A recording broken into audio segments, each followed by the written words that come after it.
إن الحمد لله نحمده ونستعينه ونستغفره ونعوذ بالله من شرور أنفسنا ومن سيئات أعمالنا من يهده الله فلا مضل له ومن يضلل فلا هادي له وأشهد أن لا إله إلا الله وحده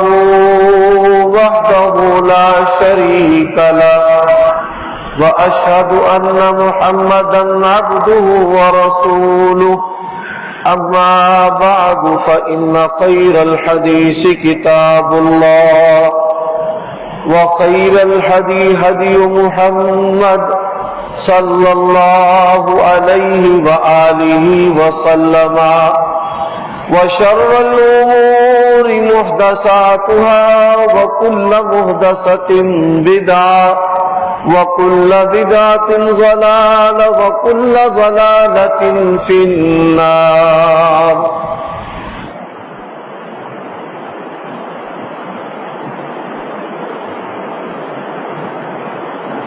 اللهم صل على محمد وعلى آل محمد وبارك وسلم وصل عليه. أعوذ بالله من الشيطان الرجيم.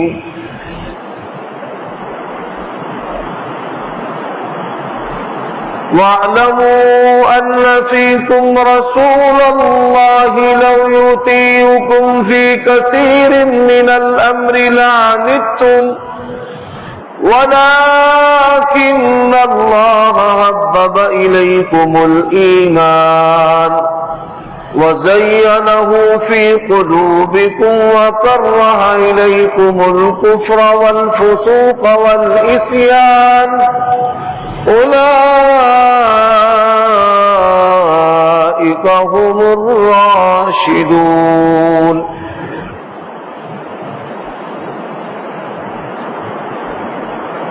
عیوب اور نقائص سے منزہ پاکیزہ تمام قسم کی حمد و ثنا اللہ وحدہ لا شریک لہ کے لیے، اور درود و سلام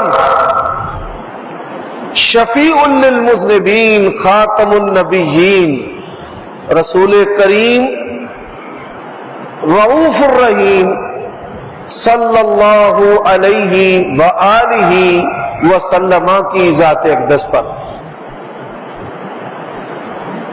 آپ گزشتہ خطبات جمعہ سے صحابہ کرام رضوان اللہ علیہ مجمعین کے فضائل، مناقب اور اسلام کے اندر ان کی اہمیت یہ سماعت فرما رہے ہیں، اور اس کے ساتھ بالخصوص سیدنا ابو بکر صدیق رضی اللہ تعالی عنہ اور سیدنا عمر بن خطاب رضی اللہ تعالی عنہ کے بارے میں بھی آپ دوست احباب اللہ تعالیٰ اور اس کے رسول کی اور صحابہ کرام کی جو باتیں ہیں جس کے اندر ہمارے لیے ایمان اور عمل کی نصیحتیں ہیں، کامیاب زندگی گزارنے کے لیے جس طریقے انہوں نے نبی علیہ الصلوۃ والسلام کی سچی اور سچی پیروی کی، ہمیں بھی ویسے ہی نبی علیہ الصلوۃ والسلام کی سچی اور سچی اتباع کرنی چاہیے. کیونکہ جو بندہ صحابہ کرام رضوان اللہ علیہ مجمعین کے رستے پر چلے گا، اللہ تبارک و تعالی نے ایسے لوگوں کے بارے میں اپنے راضی ہونے کی اطلاع قرآن مجید میں 1400 سال پہلے دے دی ہے. والسابقون الاولون من المہاجرین والانصار والذین اتبعوهم بإحسان رضی اللہ عنہم ورضوا عنہ. ایمان میں سبقت لے جانے والے مہاجرین و انصار اور پھر جو ان کے رستے پر چلا کے رستے پر چلتے ہوئے اس نے اللہ تبارک و تعالی اور اس کے رسول کی اطاعت کی. فرمایا رضی اللہ عنہم ورضوا عنہ، یہ اللہ تبارک و تعالیٰ کے رستے پر چلنے والے اللہ سے راضی ہیں اور اللہ ایسے لوگوں پر راضی ہے. آج کے دور میں بھی جو بندہ صحابہ کرام رضوان اللہ علیہ مجمعین کے رستے پر چلے گا اس سے اللہ تبارک و تعالیٰ راضی ہے. اور اللہ تبارک و تعالیٰ نے ایمان کے قبول کرنے کے لیے جو شرط اور معیار بنایا ہے وہ بھی وَإِذَا قِيلَ لَهُمْ آمِنُوا كَمَا آمَنَ النَّاسِ، ایمان لو جس طرح نبی علیہ الصلوۃ والسلام کے صحابہ ایمان لائے. تو منافقین کیا کہتے تھے؟ أَنُؤْمِنُ كَمَا آمَنَ السُّفَهَاءُ، کہ ہم اس طرح ایمان لائیں کہ جس طرح بے وقوف ایمان لائے.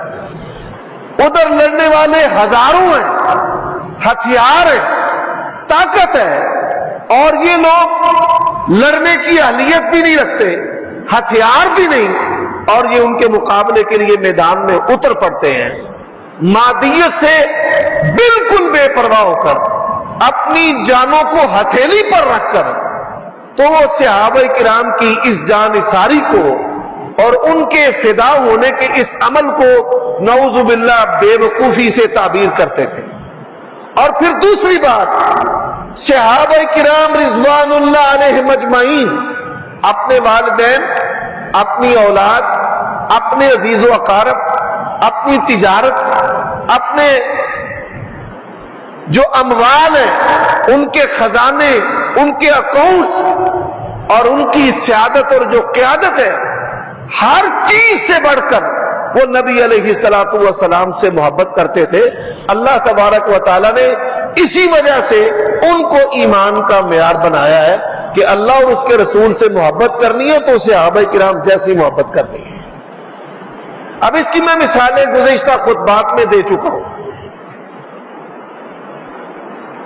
کہ انہوں نے اپنے رشتوں کو، اپنی عزتوں کو، اپنے علاقوں کو، اپنی سیادت و قیادت کو نبی علیہ الصلوۃ والسلام پر کیسے قربان کیا.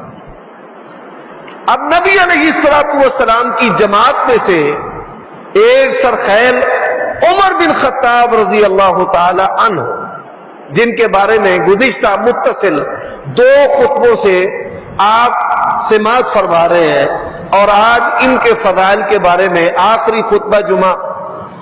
یوں تو انسان ساری زندگی حضرت عمر رضی اللہ تعالیٰ عنہ کے 10 سالہ دور خلافت کے کارنامے، فضائل اور ان کی خوبیاں بیان کرتا رہے تو اللہ کی قسم ہے یہ 60-70 سال کی جو زندگی ہے یہ صرف حضرت عمر کی سیرت کو بیان کرنے کے لیے ناکافی ہے. وہ ایسی عظیم ہستی تھے. کافروں نے، یہودیوں نے ان کی سیرت پر PhD کی ہے اور ان کی سیرت پر ایسے ایسے روشن مضامین لکھے ہیں کہ آج اقوام عالم میں جو کافر ہیں، اسلام دشمن ہیں، وہ بھی حضرت عمر رضی اللہ تعالیٰ عنہ کے امور سیاست کے بغیر اپنی ریاست کو چلا ہی نہیں سکتے. اس حوالے سے بھی گزشتہ خطبہ جمعہ میں باتیں ہو چکی ہیں. اب میں کچھ باتیں کرنا چاہتا ہوں حضرت عمر رضی اللہ تعالی عنہ کی شہادت کے بارے میں کہ وہ شہید کس طرح ہوئے، یہ واقعہ کیسے رونما ہوا.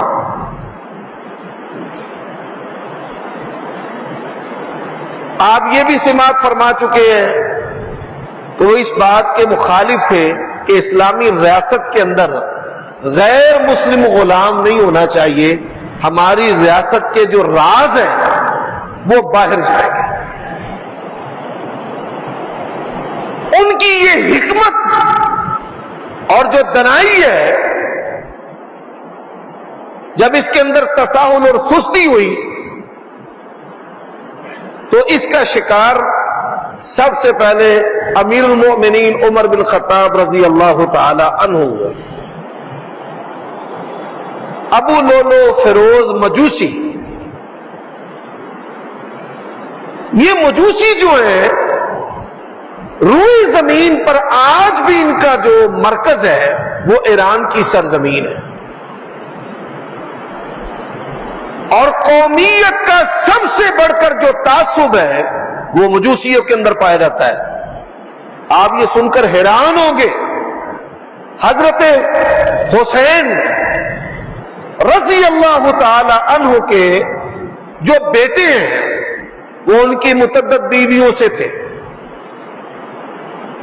وہ بیویاں عربی تھی، قریشی تھی، لیکن وہ کسی عربی النسل بیوی کی اولاد کو امام نہیں مانتے۔ جو امام زین العابدین ہے، جن کو امام سجاد کہا جاتا ہے، یہ زین العابدین جو ہیں یہ فارسی النسل عورت سیدنا حسین رضی اللہ تعالیٰ عنہ کی بیوی یہ فارسی ایرانی عورت تھی، ان کی اولاد کو وہ اپنا امام مانتے ہیں، اور کسی عربی عورت کی اولاد کو وہ اپنا امام ماننے کے لیے تیار ہی نہیں۔ ان کی والدہ کا نام شہزادی شہر بانو تھا، زین العابدین کی والدہ محترمہ کا نام، وہ تو مسلمان تھی، لیکن قومی عصبیت کی مثال دے رہا ہوں کہ ان کے اندر اتنی قومی عصبیت ہے کہ حضرت حسین رضی اللہ تعالیٰ عنہ کے اور بیٹوں کے نام لوگ جانتے نہیں، جو محبت کا دم بھرتے ہیں وہ بھی نہیں جانتے، ان کی بیویاں کتنی تھی اس کا نہیں پتا، ان کے بیٹے کتنے تھے اس کا نہیں پتا، بس جو ایرانی فارسی النسل بیوی ہے اس کی اولاد اور اس کے بیٹے کو وہ اپنا امام مانتے ہیں، کسی اور کو نہیں۔ اب آگے چلیے، ابو لؤلؤ فیروز مجوسی یہ خراس چکیاں بنانے کا کام کرتا تھا، خراس پتھر کی چکیاں آپ نے پرانے دور میں دیکھا، اور ہم نے بھی گھروں کے اندر پتھر کی چکیاں ہوتی تھی۔ جب شادی ہوتی تو والدین اپنی بیٹی کو سامان جہیز میں خراس بھی دیتے تھے، پتھر کی چکی، کہ گھر میں اس کے اندر مکئی، اس کے اندر باجرہ اور اس کے اندر گندم جو ہے اس کو پیسا جاتا تھا۔ حضرات کچھ جو خراس ہیں وہ گدھے کے ساتھ چلتے تھے، بڑے بھاری بھاری پتھر، اور بیل اور گدھے ان کو چلاتے تھے اور اس کے اوپر آٹا پیسا جاتا تھا۔ یہ کمرشل پرپس پر، تجارتی بنیادوں پر یہ عمل ہوتا تھا۔ عمر رضی اللہ تعالی عنہ وہ حاکم ہیں جنہوں نے انسانوں کی تمام بنیادی ضرورتیں ان کو بغیر کسی قیمت کے دینے کا عزم کر رکھا تھا۔ بچہ پیدا ہو، اس کے تمام اخراجات، اس کے وظائف، سب کچھ ریاست کے ذمہ۔ پھر خوراک کے متعلقہ جتنی بھی چیزیں ہیں سب ریاست کے ذمہ۔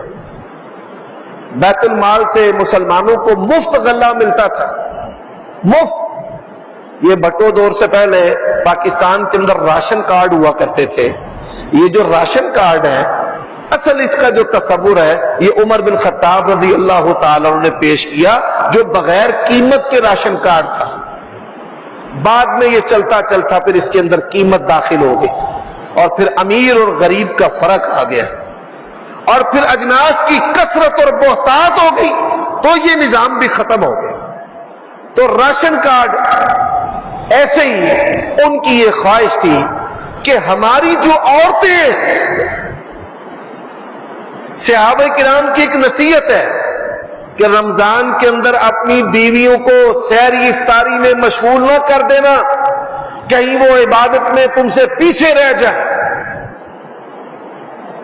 یہ کام ملازموں سے بھی لیا جا سکتا ہے، بندہ جنت میں ٹر جائے تو بیوی جہنم میں ٹر جائے۔ بھائی آدمی جنت میں جائے، اس کی بیوی بھی جنت میں جائے۔ اور ایسی مومنات، ایسی اللہ کی بندیاں کہ جو اپنے خامد کا بھی حق ادا کرتی ہیں اور اللہ کا بھی حق ادا کرتی ہیں۔ سحری افطاری کے وقت روزے کی حالت میں آگ برداشت کرتی ہیں۔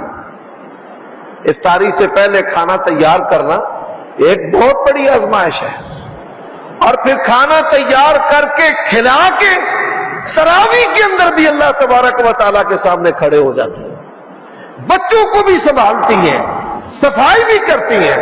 تو اللہ تعالیٰ نے بڑی نعمتیں دی تھی، بڑا متمول معاشرہ تھا، تو ان کی یہ خواہش تھی کہ ہماری عورتیں جو ہیں وہ عبادت کے لیے مستعد رہیں، اور یہ جو ان کے چھوٹے موٹے کام ہیں نا گھروں کے، یہ خلیفہ ہی ختم کر دے گا۔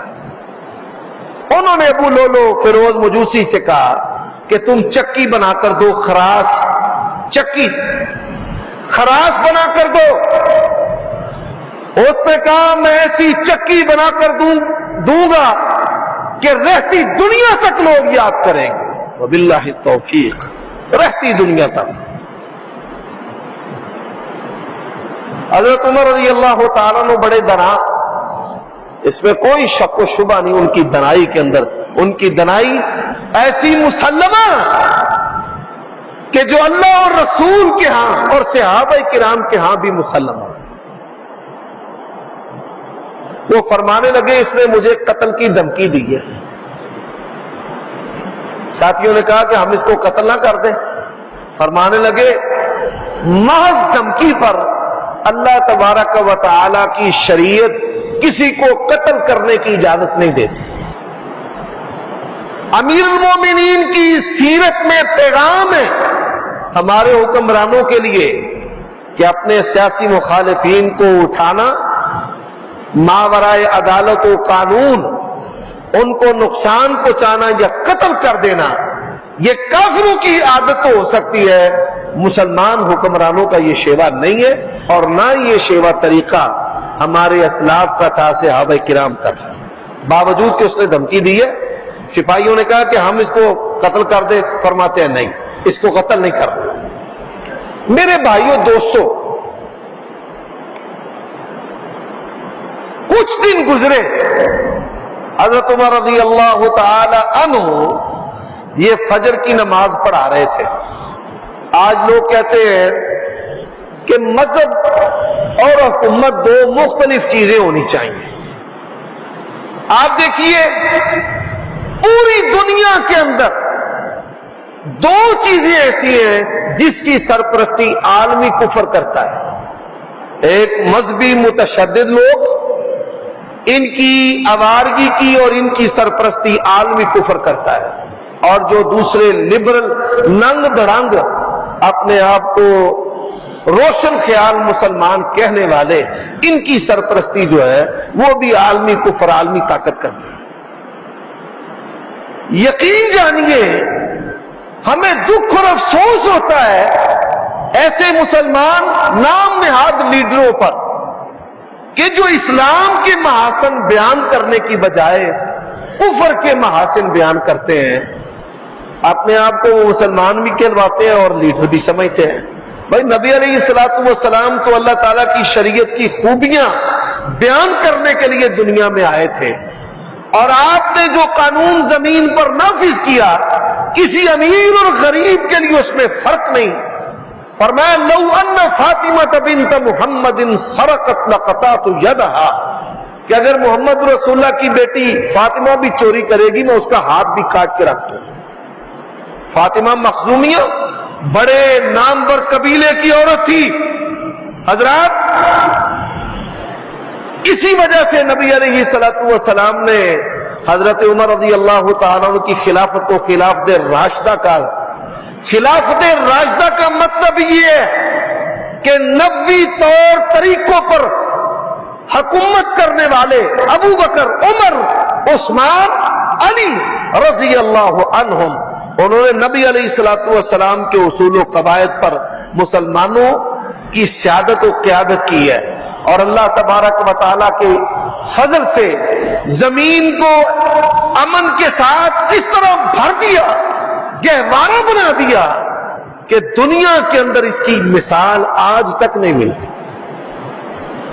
فجر کی نماز پڑھا رہے تھے، ہم تو پسند کرتے ہیں کہ ہمارا وزیر اعظم ہمیں نماز پڑھائے، صدر نماز پڑھائے، ڈی سی نماز پڑھائے، ہمارے یہ جو مجسٹریٹ ہیں یہ ہمیں نمازیں پڑھائیں۔ جب نمازیں پڑھائیں گے آپ دیکھیے فطرت جو ہے وہ کس طرح انسانوں کو قبول کرنے پر مجبور کر دیتی ہے۔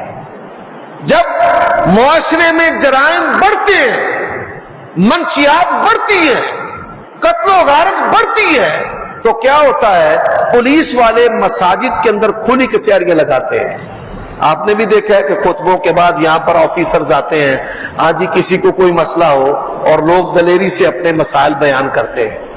اور جب حاکم وقت یہ 30 اور 35 اور 40 ایجنسیوں کا خرچہ اٹھانے کی بجائے یہ 30 تھانے ان کا خرچہ اٹھانے کی بجائے یہ اتنی عدالتوں کہ جن کے اندر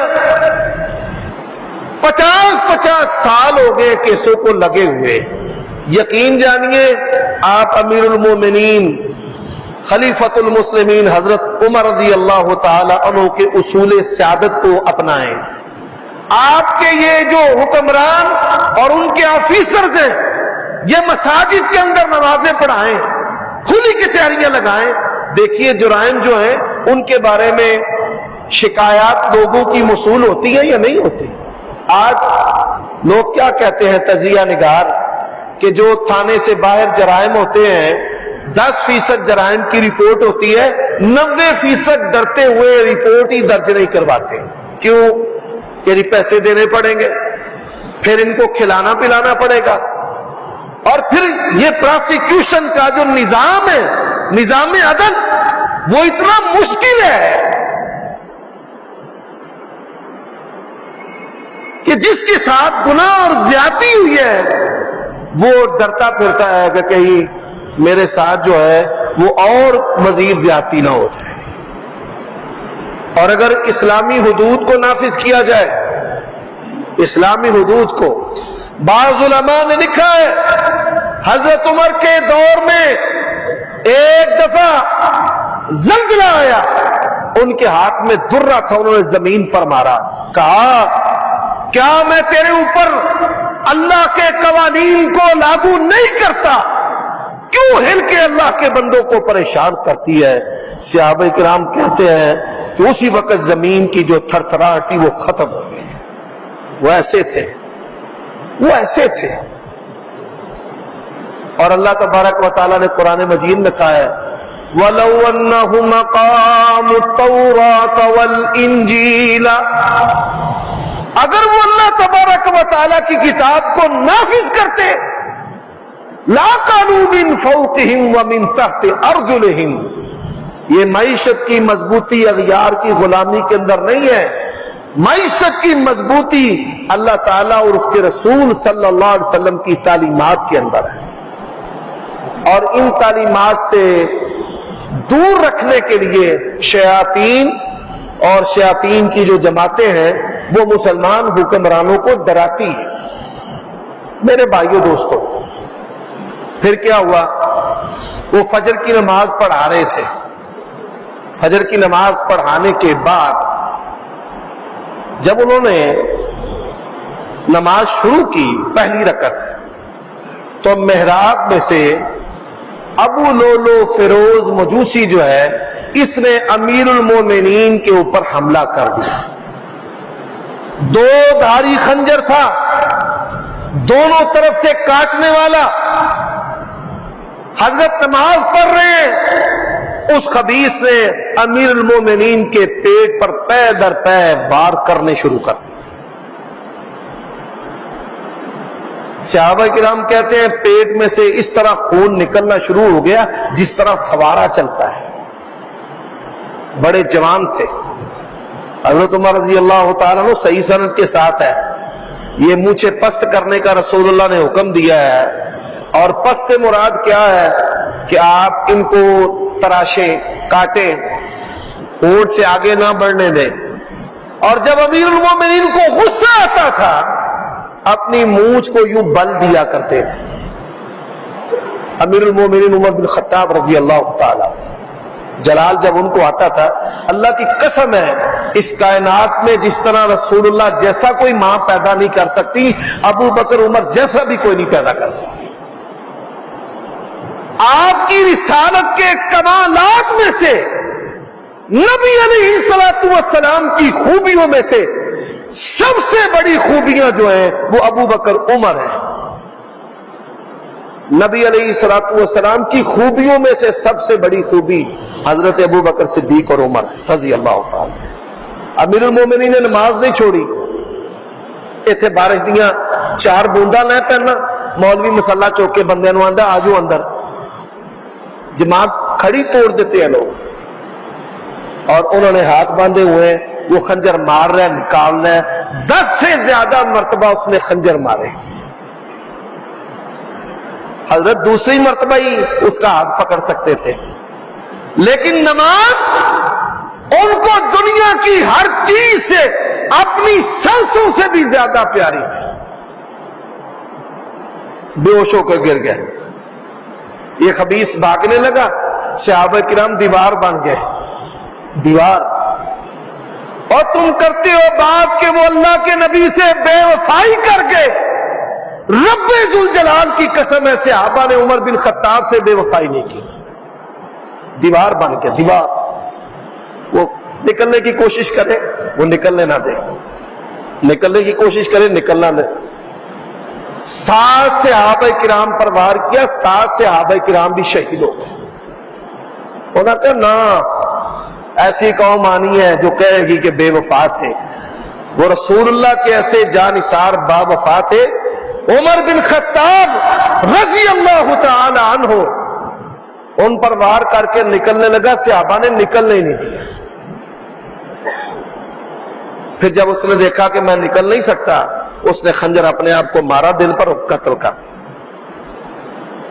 عبد الرحمن بن عوف یہ بالکل پیچھے کھڑے تھے، یہ آگے بڑھے، آگے بڑھ کر انہوں نے فٹافٹ نماز پڑھائی، انہوں نے فٹافٹ نماز مختصر پڑھائی، حضرت کو اٹھایا، ان کے گھر لے کر گئے۔ جب ہوش آیا، پہلا سوال یہ کیا کہ مجھے کس نے قتل کیا؟ شہید منبر نبوی، اس کائنات میں رسول اللہ کے منبر و محراب کا اگر کوئی شہید ہے تو صرف ایک ہی سکوت ہے، عمر بن خطاب،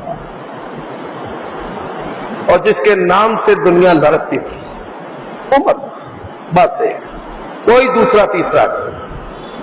انہوں نے پہلا سوال کیا مجھے قتل کس نے کیا ہے؟ انہوں نے کہا جی ابو لولو فیروز مجوسی نے۔ کہتے یا اللہ تیرا شکر ہے یہ گناہ کسی مسلمان نے نہیں کیا، کوئی۔ فرمانے لگے اپنے بیٹے کو، اور اللہ کی قسم ہے یہ کائنات 10,000 مرتبہ تباہ ہو کر دوبارہ بن جائے نا، نبی کے یاروں جیسا ایمان نہیں ہو سکتا۔ اپنے بیٹے کو پہلی نصیحت کی کہ میری نصیحت ہے عمر کی اولاد حکومت اور حکومت کا کوئی عہدہ قبول نہیں کرے گی، اور مجھے بتاؤ روئے زمین پر ایسا بندہ جو سیاہ سفید کا مالک ہو، جس سے سارے تھرتھراتے ڈرتے ہو، جس کی ہیبت اپنے بیگانوں پہ ہو، اور اس کے اب بیٹا بھی محدث اور مفتی ہو، متبع سنت ہو، عبداللہ بن عمر۔ ہر دل عزیز صحابہ کرام میں جو ہستیاں ہر دل عزیز تھیں، ان میں عبداللہ بن عمر تھے رضی اللہ تعالی۔ چھوٹے بڑے، اپنے بیگانے، مرد عورتیں، سب ان کی حیا اور عزت کرتے تھے۔ متبع سنت ان کا لقب تھا۔ اپنے بیٹے کے بارے میں کہہ کے جاتے کہ میرا بیٹا خلیفہ ہے، کیا کسی کی مجال تھی، جرت تھی کوئی اختلاف کرتا؟ اور کمال کے بیٹے تھے، شیر دے پتر شیر۔ یہاں تو لوگ وصیتیں بنا لیتے ہیں اور کیا کچھ کرتے ہیں، پراکسی وار کرتے ہیں اقتدار کے لیے۔ خدا کی قسم ہے، پھر حضرت عمر کی اولاد اس دور سے لے کر ترکوں کے دور تک، اور ترکوں کے دور سے لے کے سعودی بادشاہ تک، ان کے خاندان کے کسی فرد نے حکومت کا کبھی کوئی عہدہ قبول نہیں کیا۔ آج بھی ان کی اولاد کہتی ہے کہ ہمارے باپ نے کہا ہے حکومتی عہدہ نہیں لینا، آج تک نہیں لیا، قیامت کی صبح تک نہیں لیں گے۔ آج ان کی اولاد آج بھی دنیا پر ہے۔ تم کہتے ہو وہ اقتدار کے حریش اور طالب تھے، کرسی چاہتے تھے، انہوں نے کرسی کو کیا وہ سٹی تھی، آپ جی صاحب نہیں چاہیے۔ سبحان اللہ۔ دوسری بات انہوں نے کہا کہ میری یہ خواہش ہے، اللہ اللہ، میری یہ خواہش ہے کہ میں بھی نبی علیہ الصلوۃ والسلام کے قدموں میں دفن ہو جاؤں، میری قبر بھی آپ کے ساتھ۔ عبداللہ بن عمر رضی اللہ تعالیٰ عنہ کہتے ہیں میں اماں عائشہ کے پاس گیا اپنے بابا کی خواہش کو لے کر نا، تو وہ رو رہی تھی، اور میں نے جب ان کو بتایا کہ میرے والد محترم کی خواہش ہے آپ کے حجرے کے اندر دفن ہونا، وہ کیا کہتی ہیں؟ کہتی ہیں خواہش تو میری تھی کہ ایک میرا بابا ہے اور ایک میرا خامند ہے، ایک میرا بابا ہے اور ایک میرا خامند ہے۔ حضرات بڑی بڑی باتیں ہوتی تھیں محبت کے پیرانے کے اندر، کہنے والے کہتے تھے عائشہ ابو بکر کی بیٹی ہے، فاطمہ نبی کی بیٹی ہے، اور افضل کون سی ہے، نبی کی بیٹی یا صحابی کی بیٹی؟ سوال پیدا کرتے تھے۔ اور پھر اس کا جواب کہ جب قیامت کے دن ہر نیک خامد اپنی بیوی کے ساتھ جنت میں جائے گا، فاطمہ علی کے ساتھ جنت میں جائیں گی، اور ابو بکر صدیق کی بیٹی عائشہ نبی کے ساتھ جنت میں جائے گی۔ باتیں بناتے ہو، کسی کا وقار کم کرنے کے لیے بناوٹی باتیں بناتے ہو؟ شرم آنی چاہیے ایسے لوگوں کو کہ جو صحابہ کرام اور اہل بیت کے بارے میں باتیں کرتے ہیں، وہ باہم شیر و شکر تھے۔ یہ سیدۃ نساء اہل الجنہ، تمام جنتی عورتوں کی سردار، اس حدیث کو ایک ہی صحابی نبی علیہ السلام سے بیان کرتا ہے۔ حضرت فاطمہ تمام جنتی عورتوں کی سردار ہے، سنی بھی کہتے ہیں شیعہ بھی کہتے ہیں۔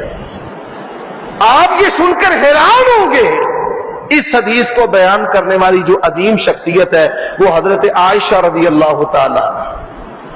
اگر ان میں بغض کینہ ہوتا جیسے عورتوں میں ہے، رقابت ہوتی، تو وہ کبھی نبی علیہ السلام کی اس حدیث کو بیان کرتی؟ انہوں نے صحابہ کرام کو، امت کو بتایا کہ اللہ کے نبی نے اپنی بیٹی کے کان میں کہا کہ تو تمام جنتی عورتوں کی سردار ہے۔ حضرات انہوں نے کہا خواہش تو میری تھی کہ ایک میرا باپ ہے، ایک میرا خامد ہے، میری قبر ہوتی، لیکن میں اپنی ذات پر عمر بن خطاب کو فوقیت اور ترجیح دیتی۔ سیدہ عائشہ کی قبر بقی قبرستان کے اندر ہے، بقی میں 58 ہجری میں فوت ہوئی ہیں، بخار تھا ان کو، اور ان کا جو جنازہ ہے آپ یہ سن کر حیران ہوں گے کہ محدثہ امت کا جنازہ، نبی علیہ الصلوۃ والسلام کی بیوی، آپ کی شاگردہ، ایک تہائی دین کو بیان کرنے والی، دین کا کوئی شعبہ ایسا نہیں کہ جس پہ حضرت عائشہ کی حدیث نہ ہو، روایت نہ ہو۔ ان کا جنازہ کس نے پڑھایا ہے؟ حضرت ابو ہریرہ رضی اللہ تعالیٰ عنہ، انہوں نے ان کا جنازہ پڑھایا۔ عمر بن خطاب رضی اللہ تعالی عنہ خبر لے کر آئے، جی انہوں نے اجازت دے دی ہے، بڑے خوش ہوئے، کہنے لگے کہ جب میری میت اٹھانے لگو نا اس سے پہلے بھی پوچھ لینا، ابھی تو ان کو تکلیف پہنچی ہے، رو رہی ہیں، جذبات میں ہے، تو شاید اجازت دے دی ہے۔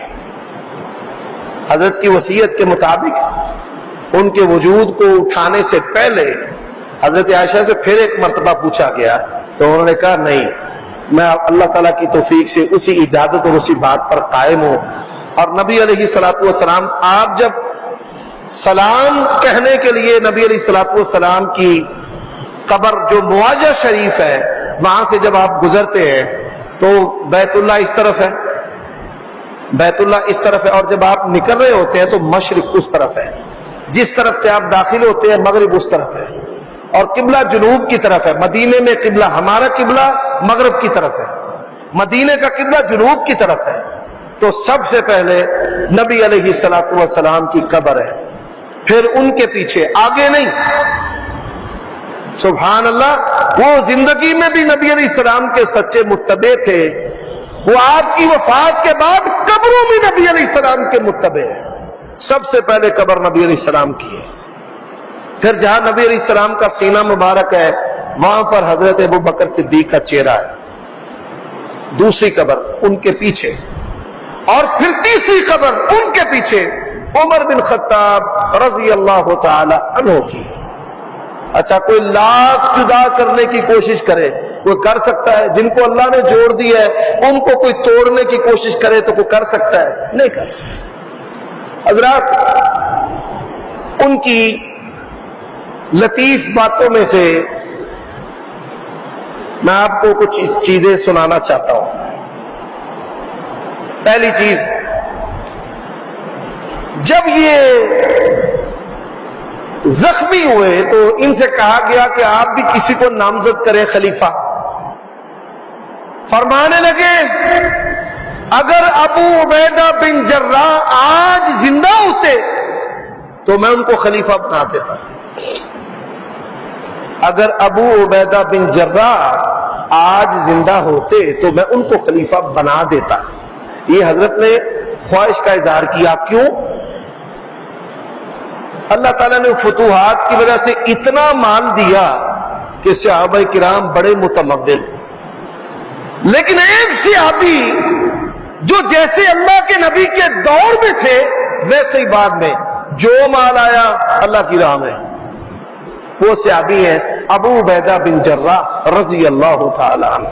حضرت عمر نے چھاپا مارا، یہ کوفہ کے گورنر تھے، تو جب ان کے گھر میں گئے تو میں دیکھوں گھر میں دنیا کی چیزیں، ساز و سامان کیا کچھ ہے، تو چٹائی تھی، چمڑے کا سرانہ، اس کے اندر جیسے نبی علیہ الصلوۃ والسلام کا سرانہ تھا اور بستر تھا، اس کے اندر کھجوروں کے پتے جو ہیں وہ ڈالے ہوئے تھے، اور چھت کے ساتھ ایک چھکو لٹک رہا تھا جس کے اندر سرکہ اور روٹی تھی خشک جو کی۔ امیر المومنین آئے، انہوں نے چھکو اتار کے سامنے رکھ دیا، ساتھ پانی رکھ دیا، جی میرے گھر میں آپ کی مہمانی کے لیے یہی کچھ ہے۔ ابو عبیدہ بن جراح بڑے، خدا کی قسم ہے ایویں اللہ کے نبی نے نہیں کہا، کہہ دیا ابو عبیدہ فی الجنہ، دنیا میں اگر کسی نے چلتا پھرتا جنتی دیکھنا تو ابو عبیدہ بن جراح کو دیکھ۔ انہوں نے کہا اچھا، ابو عبیدہ تو دنیا سے چلے گئے، اب فرمانے لگے 6 بندے ہیں جو میری نظر میں ایک جیسے ہیں۔ کتنے بندے؟ 6۔ ان میں سے جس کو مرضی بنا لو۔ پہلے عثمان بن عفان، دوسرے علی بن ابی طالب، تیسرے طلحہ، چوتھے زبیر، پانچویں سعد، اور چھٹے عبد الرحمن بن عوف رضی اللہ عنہ۔ فرمانے لگے یہ 6 بندے ہیں، ان میں سے کسی کو اپنا خلیفہ جو ہے وہ نامزد کر لو۔ باتیں کرتے ہو کہ وہ کرسی چاہتے تھے۔ 3 صحابہ کرام نے کہا جی نا نا، ہم نے خلیفہ نہیں بننا، ہمیں نہیں چاہیے خلافت۔ 22 لاکھ مربع میل کی بات ہے، لوگ آج 22 مرلے نہیں چھوڑتے۔ 3 صحابہ کرام نے کہا نا نا نا، ہم نے نہیں بننا۔ کون؟ حضرت سعد، حضرت زبیر، حضرت طلحہ وڈرا کر گئے۔ اب یہ جو 3 بندے رہے یہ اقتدار کے طالب نہیں تھے، خدا کی قسم یہ صرف یہ چاہتے تھے کہ جو گلشن اللہ کے نبی نے اپنے پسینے اور خون سے بویا ہے ہم نے اس کی آبیاری کرنی ہے، ہم نے اس کی خدمت کرنی ہے۔ لوگ عہدے لیتے ہیں، ایم پی ایم این اے۔ ایک ماسٹر صاحب یہیں پر جمعہ پڑھتے ہیں، مجھے کہنے لگا کہ میں ریٹائر ہو گیا تو میرے بڑے شاگرد کو پولیس وچ، کوئی کسے محکمے چ، کوئی کسے محکمے چ، اب پینشن نہیں لگ رہی تھی۔ ایک بڑا مشکل جو ہے وہ پروسیجر ہے، کہتے ہیں جیسے بچے جننے کا عمل بڑا تکلیف دہ ہے نا، ایسے ہی کسی کی ریٹائرمنٹ پر پینشن لگنے کا عمل بھی بڑا تکلیف دہ ہے۔ کام کون آیا؟ رول کھول کے میٹرک پاس کرنے والا وہ ایم پی اے جنہوں میں 6 ہری زندگی فیل کیتا سی، کوئی کام آیا اور کوئی کام نہیں آیا۔ میرے بھائیوں دوستوں، لوگ یہ عہدے لیتے ہیں دنیا کے مال کے لیے. صحابہ کرام نے دنیا کے مال کے لیے یہ ذمہ داریاں نہیں لی. 3 بار ہو گئے، اب 4تھا بھی بار جا رہا ہے. عبد الرحمن بن عوف کیا کہتے ہیں؟ کہتے ہیں بھائی میں نے نہیں بننا، دونوں میں سے کسی کو بنا دوں. انہوں نے کہا جی ٹھیک ہے، آپ جج ہیں، ہم دونوں میں سے آپ جس کو خلیفہ بنائیں گے. حضرت عبد الرحمن بن عوف نے بھی کمال کر دی. وہ کہتے ہیں میں نے بوڑھی عورتوں سے، بچوں سے، جوانوں سے، مسافروں سے، غیر مسلموں سے بہت دور بہت قریب مشورہ کیا. لوگوں کے دلوں میں عثمان کی حیا زیادہ تھی. حضرت عثمان کیوں؟ سارے نے اہل بیت نے بھی جس کنواں دا پانی پیتا ہے نا، وہ کنواں حضرت عثمان دا ہے. حسن و حسین نے بھی، سیدہ فاطمہ نے بھی جس کنویں کا پانی پیا ہے وہ حضرت عثمان کا کنواں ہے. ان کے احسانات زیادہ. اچھا جی، عصر کا وقت ہو گیا، سارے صحابہ جمع ہیں، بہترین خوبصورت انتخاب. کہا عثمان اگر میں کہوں علی کے ہاتھ پر بیعت ریڈی ہے؟ جی تیار. علی تجھے کہوں عثمان کے ہاتھ پر بیعت تیار ہے؟ جی تیار. فرمانے لگے علی عثمان کے ہاتھ پر پھر بیعت کر. آج کے بعد مسلمانوں کا حاکم اور خلیفہ عثمان بن عفان، اور وہ عثمان بن عفان کہ جس کے بارے میں اللہ کے نبی کہا کرتے تھے میں محمد رسول اللہ اس کا حیا کیوں نہ کروں. عثمان کا حیا تو آسمان کے فرشتے کرتے ہیں. اسی پر اکتفا ہے.